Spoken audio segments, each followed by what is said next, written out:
ओम शांति। आज 12 जून 2023 है। अव्यक्त स्थिति क्या है? अव्यक्त स्थिति में जब हम स्थित रहते हैं तो उनसे प्राप्ति क्या होती है? क्या क्या शक्तियों की प्राप्ति होती है? आइए आज के स्लोगन से जानते हैं।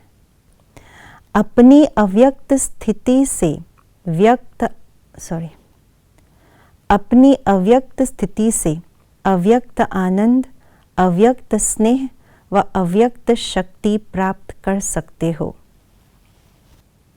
अव्यक्त स्थिति अर्थात व्यक्त से परे की स्थिति, व्यक्त भाव और भावना से परे, व्यक्त शरीर के भान और अभिमान से परे, व्यक्त संबंधियों के सहयोग और उनके स्नेह की कामना से परे, और व्यक्त स्थूल चीज़ों के लगाव, प्रभाव और आकर्षण से परे। इसको ही कहा जाता है अव्यक्त स्थिति।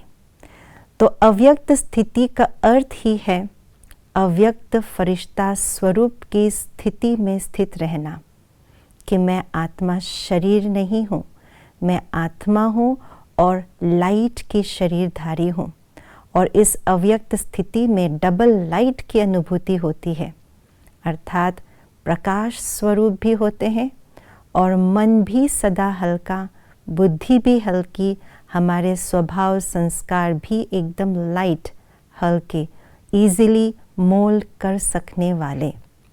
तो जितना जितना हम इस अव्यक्त फरिश्ते स्वरूप में स्थित होते हैं, अपने उस निजी अव्यक्त स्वरूप का आह्वान कर उसी स्वरूप में स्थित होते हैं, तो उतना उतना हमें अव्यक्त बाप दादा के सानिध्य का, उनके सामीप्य का अनुभव बहुत गहरा होता है। तो बाप दादा के साथ का अनुभव माना बाबा के अव्यक्त पालना का, अव्यक्त स्नेह का अनुभव होता है। बाप दादा की शक्तिशाली पवित्र दृष्टि का हमें आभास होता है, ऐसा महसूस होता है बाबा की शक्तिशाली दृष्टि से हमें वरदानों की प्राप्ति हो रही है। और साथ साथ जिस समय हमें बाबा के साथ का अनुभव हो रहा है, उस समय हमें अति इंद्रिय सुख का अनुभव होने लगता है। तो ये सब स्थितियाँ, ये सब अनुभूति अव्यक्त स्थिति से ही प्राप्त होते हैं। तो जितना व्यक्त भाव, भावना, व्यक्त दुनिया से हम परे जाते हैं, उतना उतना बाबा से अव्यक्त स्नेह, अति इंद्रिय सुख माना अव्यक्त आनंद की अनुभूति, और बाबा की पवित्र दृष्टि माना शक्ति की महसूसता होती है। और अगर हम व्यक्त भाव में जितना रहते हैं, तो उतना हमें इंद्रिय सुख की तलाश होती है। ये आँखें कुछ अच्छा देखे, ये मुख कुछ अच्छा खाए, ये तन कुछ अच्छा पहने, ये सब व्यक्त भाव के सुख, आकर्षण और प्रभाव है।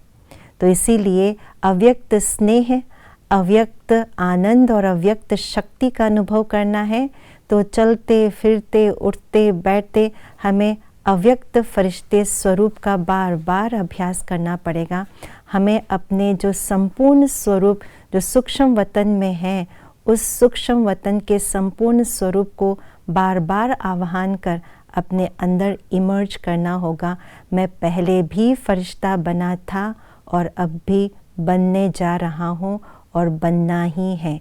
इसी निश्चय के साथ हम अभ्यास करें तो अव्यक्त पालना अवश्य ही हम अनुभव करते रहेंगे। ओम शांति।